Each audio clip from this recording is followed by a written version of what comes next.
Here we are once again. A video version of the Panther podcast is what we love to call this, and excited to be joined by a very familiar face to the Wichita area, a former co-worker of mine. So pretty cool to be able to do this. But as many of you probably see, thrilled to be joined by Dani Welniak, who, again, as many of you will probably remember from her days at Channel 12, and excited to talk a little bit of Derby football, but also hear about her job with the Chiefs and at KCTV5.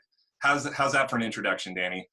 I thought that was absolutely beautiful. Adam, it is a blessing and an honor to be able to be on your podcast. Thank you so much for having me. And as you guys can see, I'm hanging out in my car right now, so please don't judge me for that as I get ready to run around and do my KCTV5 and Chiefs work. So it has been a blast and a blessing, and I love and miss my KWCH days, but my KCTV5 days have been pretty blessed as well and pretty exciting. So it's been a good time up here in Kansas City, Adam.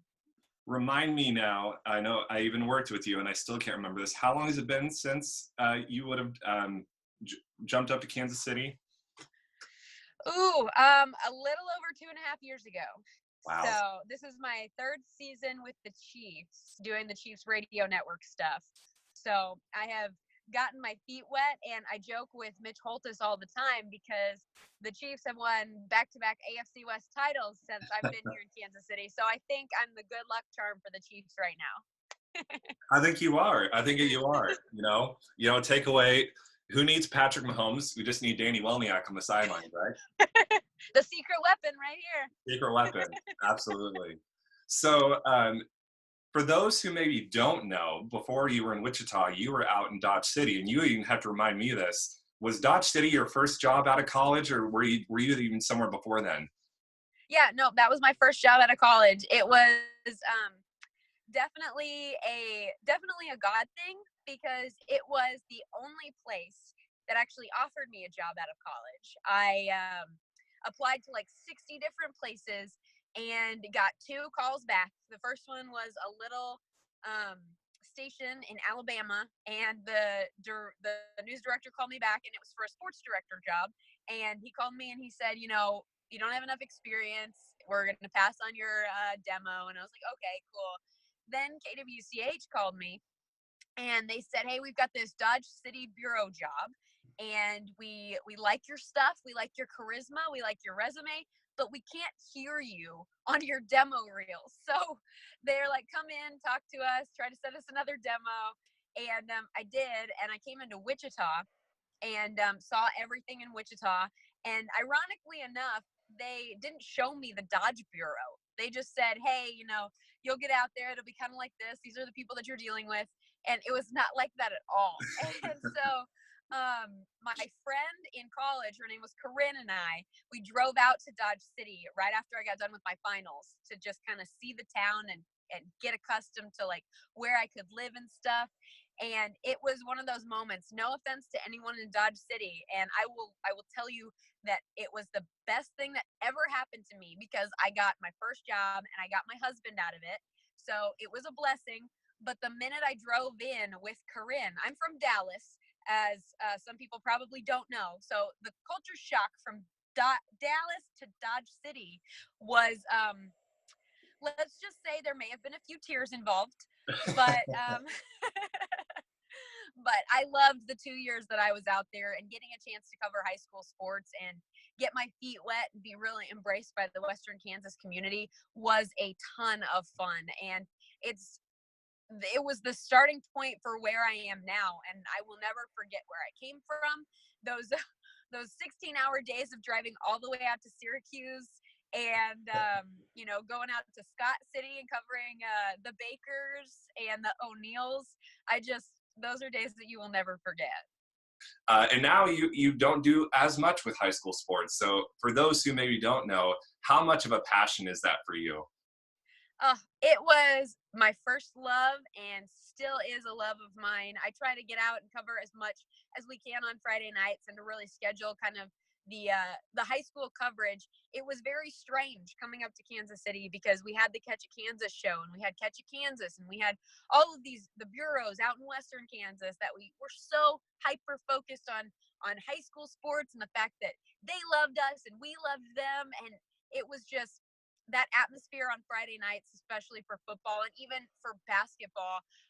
I loved covering those so much, and I loved being able to interact with and impact not only the high school students, but also the school districts and the people that worked for the schools. And even some of my closest friends were, teachers in Dodge City. So it is very near and dear to my heart. There were so many different people that dealt with so much adversity, but they were still so strong and so rooted in where they were, so content in just like being a part of the community and being a part of something bigger than themselves. And I miss that so much, just being able to tell like those feature stories and being able to be out there on Friday nights and even like Tuesdays for basketball. Well, and people maybe don't know, in the Channel 12 studios back in the day, we used to like to call you Derby Danny because it just didn't seem no matter what, it just seemed like when the Derby had a big game, you were there. So I miss Derby. Derby is probably, shout out to my Derby people, because I miss them. No offense to anyone else, but I definitely miss them the most. I have a incredibly vivid memory because I think I actually still have the picture of it was 2 weeks before prom, or it may have been homecoming. No, it was prom. And one of the Derby students came out of the Derby student section, which is like the best student section of all time, and they had made chants for me. Well, he comes down to get a picture with me, and he proposes asking to go to prom with him. And all I could do was just laugh because I was obviously married at the time, but he had so much fun with it. And the student section just started chanting prom, prom, prom, prom, prom. And it made me blush. And I was so embarrassed in the moment. But now looking back, I still have the picture and I loved it because you were just one of them when you covered Derby. And so I loved being Derby Danny because I loved covering those games. The coaching staff, the players, they were so awesome to be around. And they gave you whatever you wanted. You walked out onto the field and they're like, oh, Danny, who do you want? Like, you can talk to whoever. And it was so fun. So to be able to follow them to their state championships, that was a blast. Now, remind me, I remember talking to you, of course, the day of the Ice Bowl, as it became, the Thanksgiving State Championship games. I believe you were at the Derby title game that year in Emporio, weren't you? Yes, I was. It was miserable, and it was like they were playing on an ice skating rink because the ground had like frozen over, and it was like a thin but also thick layer of ice that the guys were having a hard time getting their cleats in the ground. So like they were slipping all over the place. You're worried about injuries, but they still came out on top, and they were studs to be able to fight through it because I was shaking on the sideline. I think there probably were a couple highlights I missed because I couldn't move my fingers on the camera. Yeah. Mm-hmm. Woo! Yes. Yeah, that's one thing I don't miss, but that was a memory that I'll never forget. I don't mean to put you in a tough spot here, but you do know we're to the Final Four with high school football this weekend. So Derby plays Manhattan Friday night, and on the other side of the state, it's Olathe North and Blue Valley North. So you're going to have a Kansas City team in the state championship regardless. Maybe, possibly, find your way down to Emporia on state championship Saturday. I certainly would like to. I'm going to put it that way. I would love to. It all just depends on what's going on. And now that I do stuff with Chiefs Radio Network, it kind of depends on what I have going on with them, whether or not I can get to stuff on Saturdays. So you know what? I'll leave people mystified and have them guessing. I will try. Let's put it that way.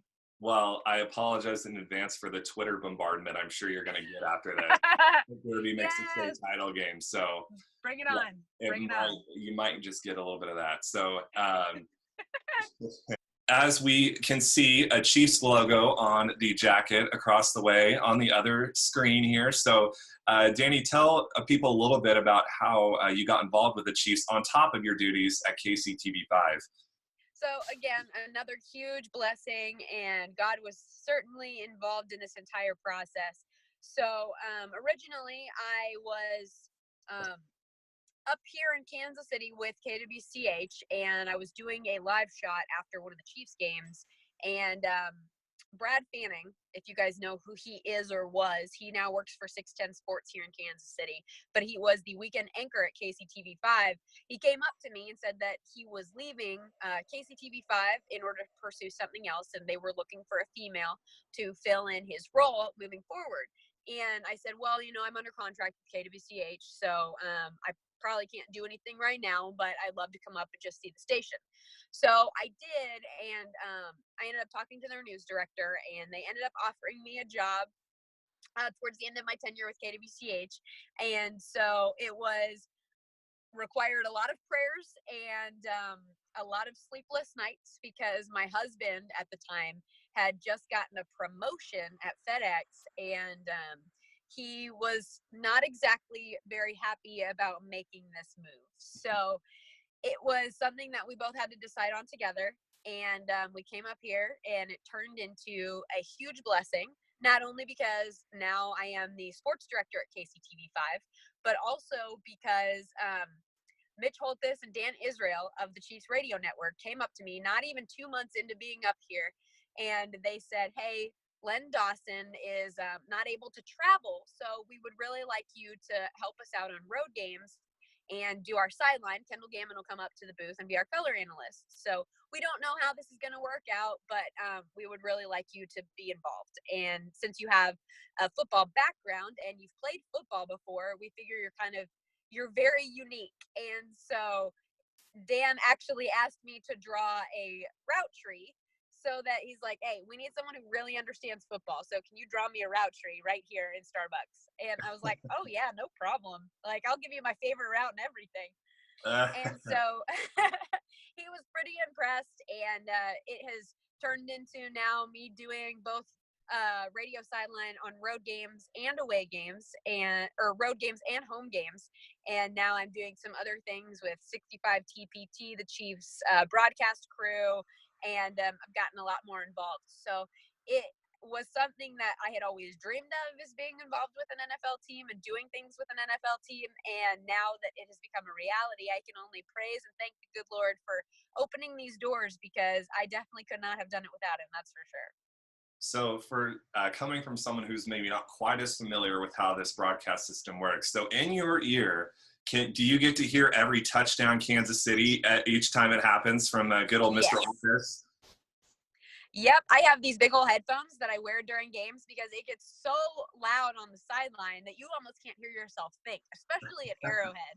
So I have these huge headphones that I listen to the whole radio broadcast, and Dan will communicate with me, and the production crew will communicate with me, so that I know, like, I talk to them, like, what I'm seeing on the sideline, what they are looking for, where I can actually, do my hits, where I can jump in. And so, yeah, you're hearing every touchdown Kansas City in your head. And I think now, Adam, I don't know if you've listened to the broadcasts recently, they have this like flag buzzer where it's like, boom, when they throw a flag. And so, like, I feel like I go to sleep and all I hear in my head is touchdown Kansas City and boosh. So I'm like, oh my gosh. So it's great. I love being able to hear it all, but it's like things that will, like, they just like stick in your head like all week long. Well, the thing is you didn't do as much professional sports before you got to Kansas City. And so was it a little bit kind of like, you're walking amongst these NFL players, and I guess really Major League Baseball too with the Royals, where was it a little bit of kind of crazy immersing yourself in the professional world? High school sports, like, everyone's so excited. Like, they're like so pumped that you're coming out there to do a story, or you're coming out there to cover them. And with the professional sports, it's just like another day. Like, they're just so nonchalant. Like, oh, hey. And then you kind of have to finagle them to, like, most of the time, like, they don't want to talk. But if you can create a good relationship with them, then the athlete you a little bit more, and you can turn on your camera. And I think that makes things a little bit more crazy too, is that, like, you're running around with a camera and you have to like ask the guys like, hey, can I talk to you? Like, would that be okay? Mm-hmm. For the most part, they're all fantastic and incredibly respectful and awesome. But it's two totally different worlds. Like, the high school kids are so excited, and the professionals are like, man, we have been through this at every level, so here we go again. But it's a learning experience too, because these guys are professionals, so they're not only having to deal with media, they're also having to immerse themselves in just a completely different like atmosphere and like way of life, and this is what they're doing full time now. They don't have anything else outside of this unless they're giving back. They do a lot of charity work, which I think is incredible, and you can really see the difference in the players and like their personalities and who they really are based on what they do outside of the training complex. So it's a very different atmosphere than it is at the high school or college level, but it's a learning experience that's also a blessing to be a part of, because you do get to interact and you get to know these guys on a different level and what they want to do. Like, especially with like Patrick Mahomes and the young guys on this Chiefs team, they so much want to be a part of this community, and they want to like be the building block of a community and like something that everyone can rally around, that they really embrace their roles, and it's really cool to see. For sure.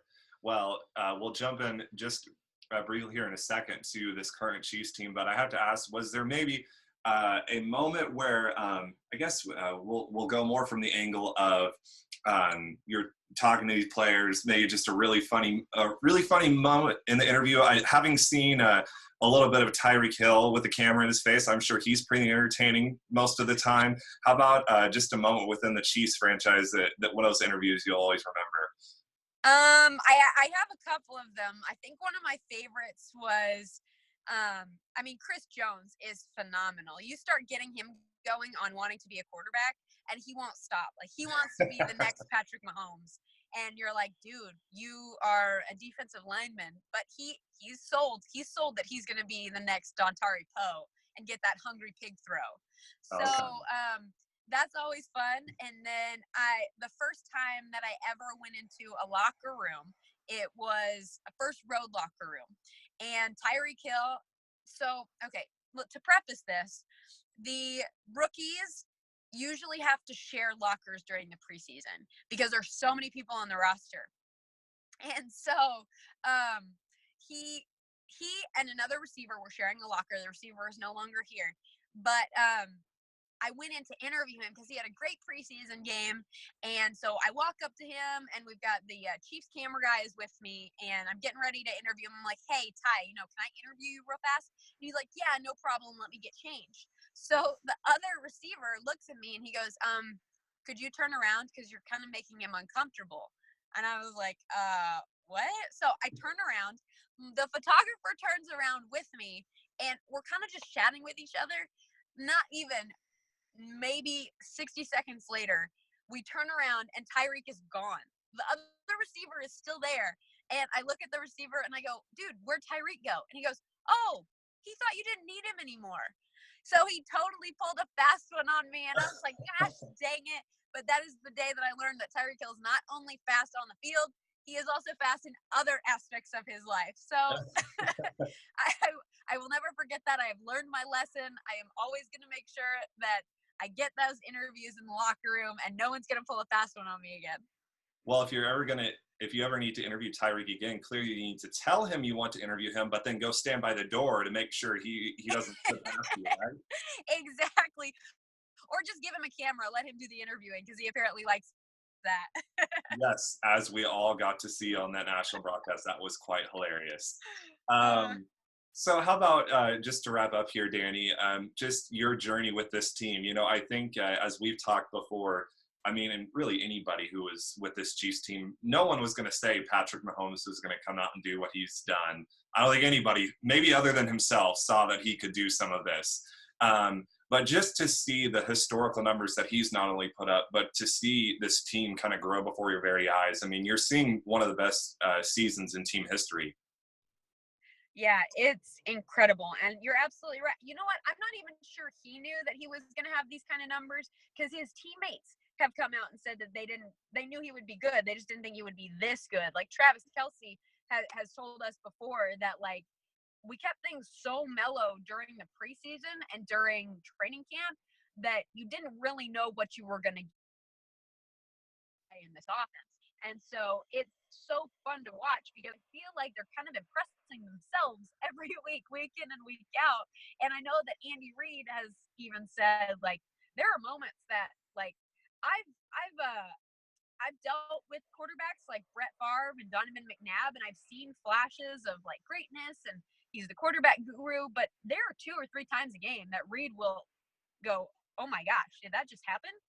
And it's crazy because he's doing things that not only have Chiefs fans never seen before, like breaking Lynn Dawson's record last week for touchdowns in a single season, which is absolutely crazy to me. And there's still 6 games left. Yeah. But also, he's doing things that the National Football League has never seen before, and that's why he's one of the MVP candidates, definitely in that MVP conversation. And what's even more awesome about it is that this team, Adam, really like loves each other. Like, I know that's kind of a weird word to use with a bunch of guys each other, and they want to make each other better, whether it's the receivers going out there and blocking for Kareem Hunt each other, or Patrick Mahomes finding any way that he can to get the ball out of his hands and giving his receivers and running backs and tight ends credit for all of the yak yards that they're getting.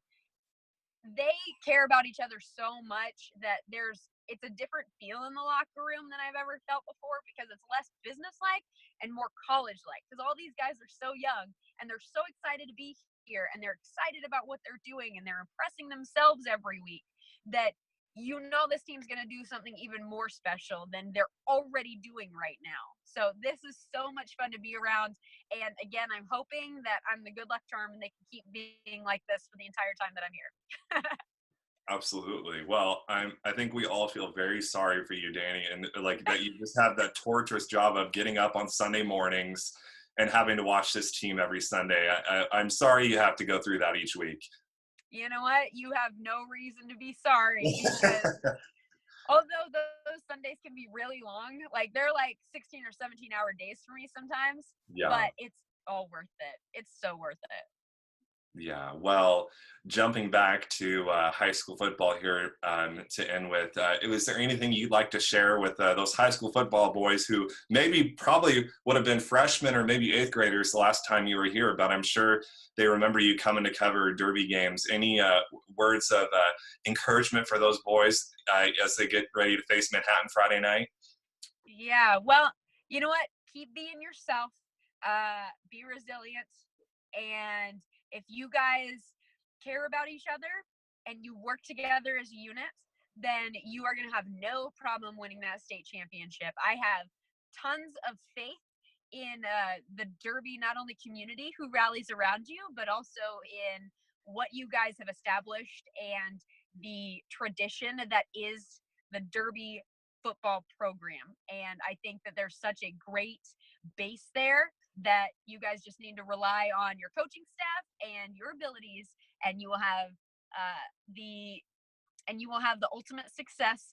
Even though you've paid a lot of sacrifice throughout the year, you guys are going to be great. So I am excited, and I am rooting for the Derby Panthers, not only this weekend, but also in the state championship game. Well, I'll be sure not to pass it along to your friends up at Olathe North and Blue Valley North who are up in your area. So we'll make sure that doesn't get to them. Okay, I appreciate that. Thank you. All right. Well, Dani, this has been so much fun, and I'm glad you could immerse yourself a little bit back into the Wichita market again and to relive some memories. Again, Adam, a blessing, and I am so grateful to be a part of this.